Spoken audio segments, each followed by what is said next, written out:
Ilya Davlachin, Telegram channel Mojem Avyasnit journalist. Hello, thanks for joining. Good morning. Yes, good morning, colleagues. Thanks for having me. Good to see you. Ilya, well, again, let's not exaggerate the significance of the situation at Verkhney Lars, where we saw huge queues. It's the summer season. Maybe people were just going on vacation.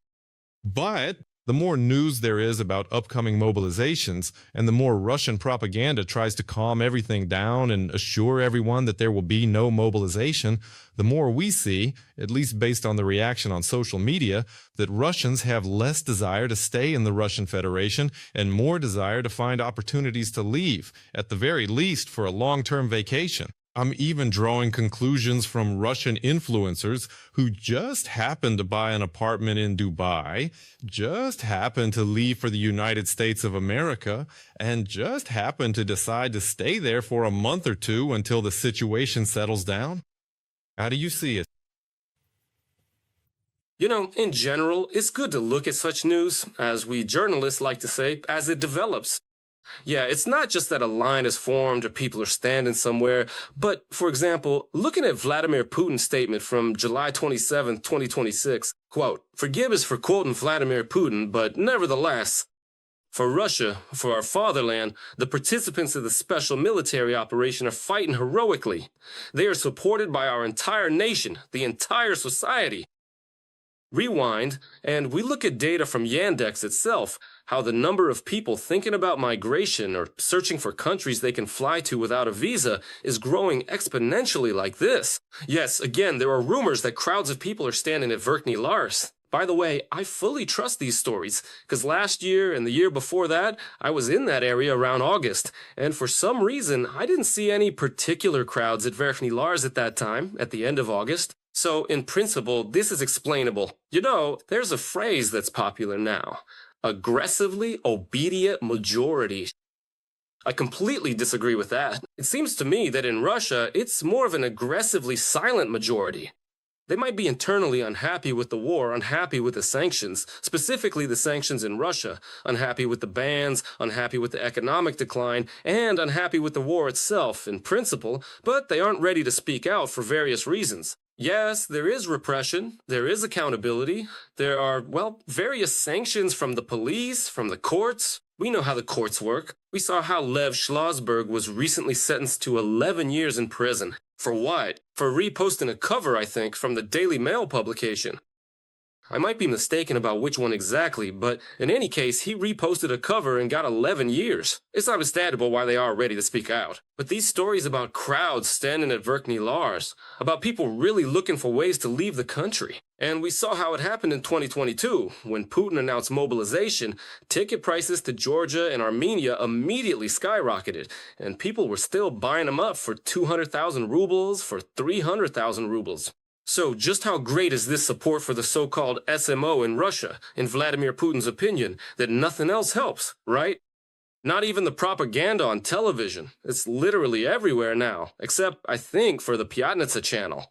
They're saying join the army on TNT and sign a contract on STS and on Match TV too. How the value of these contracts themselves is increasing. How people are being persuaded. People are literally being forced to join the army, to go to the front, to die for a pittance.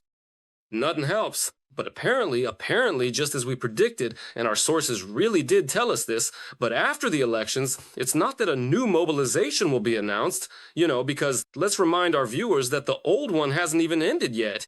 That is, Vladimir Putin did not sign a decree on the completion of that mobilization of 2022. So apparently, creeping mobilization will actively continue. And by all obvious signs, well, its active phase will begin immediately after the State Duma elections, which will take place in mid-September. Ilya, is this further tightening of the mobilization screws? Is it, well, inevitable? Was this a settled issue, right? One way or another, they need these bodies and manpower. Of course. Listen, and with all that, Yuri, everything in Russia has been done so that people cannot avoid this in any way. We have year-round conscription in Russia now, right? Before, there was a spring and an autumn one. Now it lasts from January 1st to December 31st. The age range has been expanded from 18 to 29 years old. And the number of medical conditions that allow you to dodge the draft has been reduced, and quite significantly at that. Well, of course, you can't serve with AIDS or other really serious illnesses, but things like flat feet or back conditions that used to be grounds for a deferment from the Army are now excluded as well.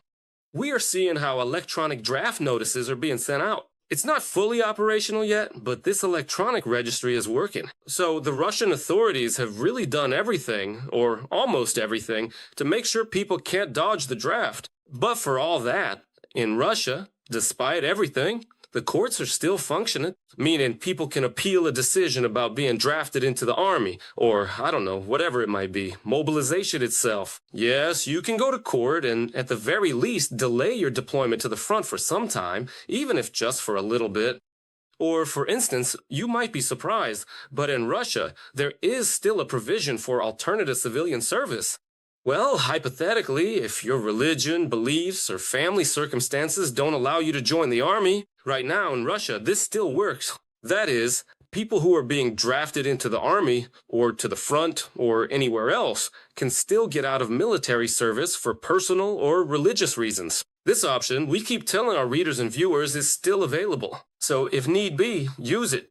One last thing on this, and it seems to me, forgive me, in any case, even if, let's say, a criminal case has been opened against you for dodging the draft, it's better, in my view, to get a suspended sentence or go to a settlement colony for 3 months than to be sent to war and, with a high probability, return from there, well, not even in a wooden coffin, because there's a shortage of coffins in Russia right now, too, but in who knows what, a plastic bag.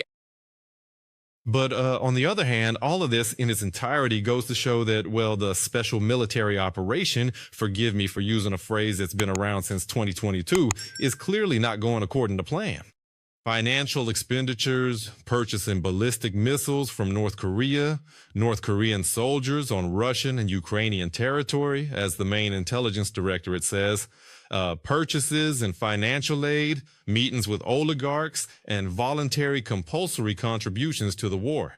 According to some data, that's about 200 billion rubles, and according to other data, it reaches up to 400 billion. It's clear that in the Kremlin right now, they are looking for all sorts of ways to hide the problems as much as possible, both on the front lines and in Putin's strategy as a whole. I wouldn't even say they are hiding it, because you mentioned the GUR talking about the North Koreans, and recently on the Russia 24 channel, a film by a propagandist aired, I don't remember who, I think it was Zenin or maybe not Zenin, it doesn't matter, about our friendly, brotherly North Korea. And they were actually showing North Koreans who are fighting in the Kursk region. And the narrator was saying, they are fighting for the fatherland, for the motherland, for our motherland. How interesting that North Koreans and Russians now have the same motherland. I think Russians don't really want to live in the same country as North Koreans or have the same motherland as them. But, you know, the problem is that there is absolutely no feedback in the Kremlin. And before, they at least heard something, right? There was opposition press in Russia, like Novaya Gazeta, Echo of Moscow, Sobesitnik, where I worked. They would actually respond to certain publications. They would say something. They would react in some way. Right now, feedback as such is closed off. So there is only one channel, which is propaganda, right? And they tell us that we are moving forward, advancing, that so many points have been taken in the Zaporizhia region, and that our brave soldiers are fighting for a just cause.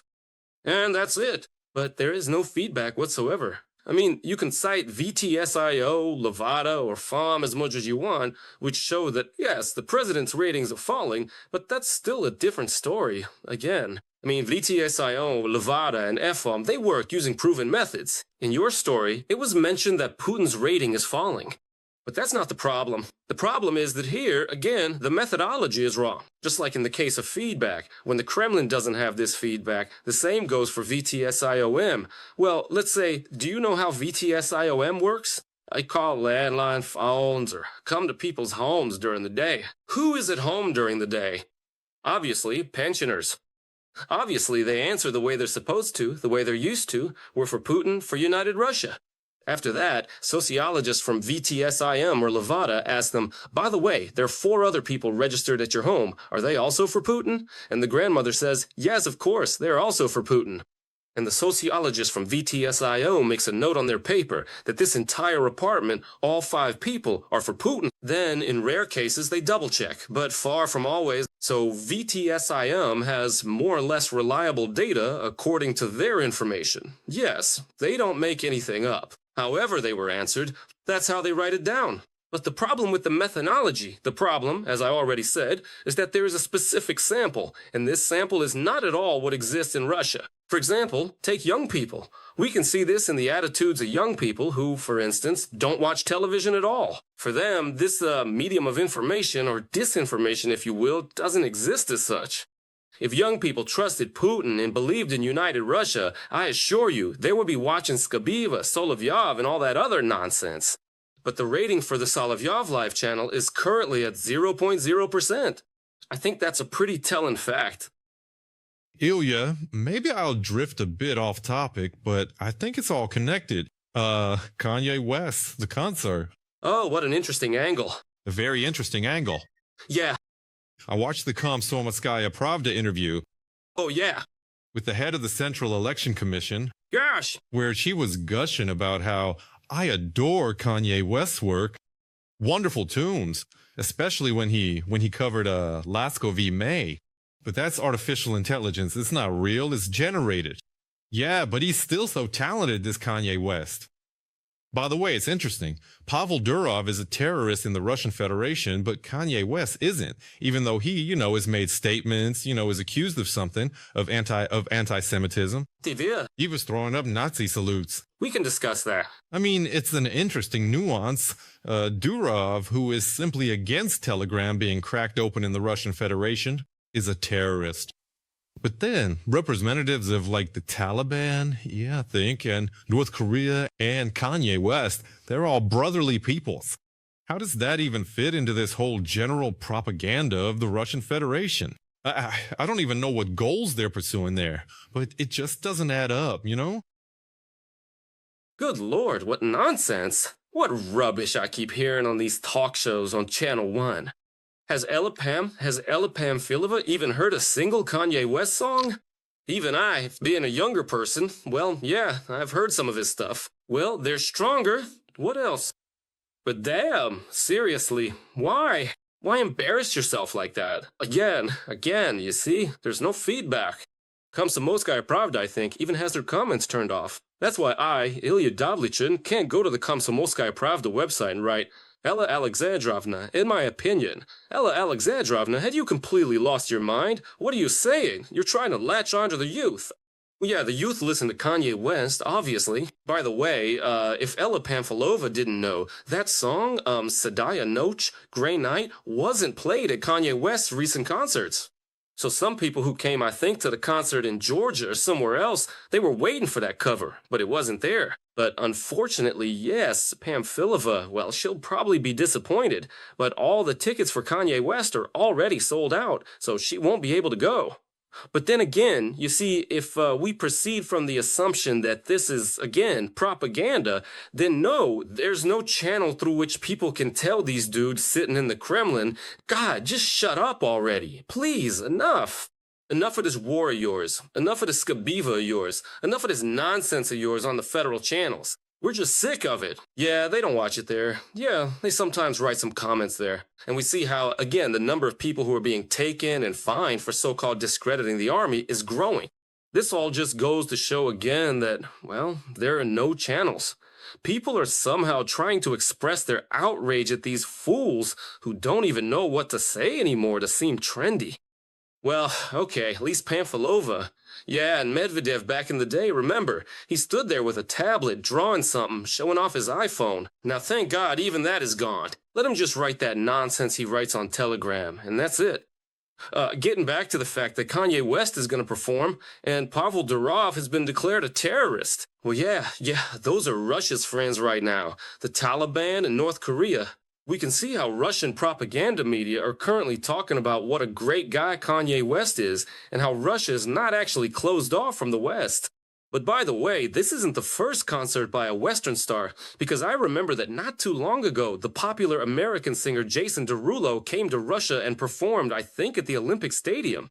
And back then, there really wasn't such a storm about it. Although there is a trend, well, a small trend, we still see that Western stars, despite the sanctions, are coming to Russia and performing there. To be honest, it's hard for me to express an opinion on this. On one hand, there's sanctions, but on the other hand, again, we know that the majority of young people are against the war.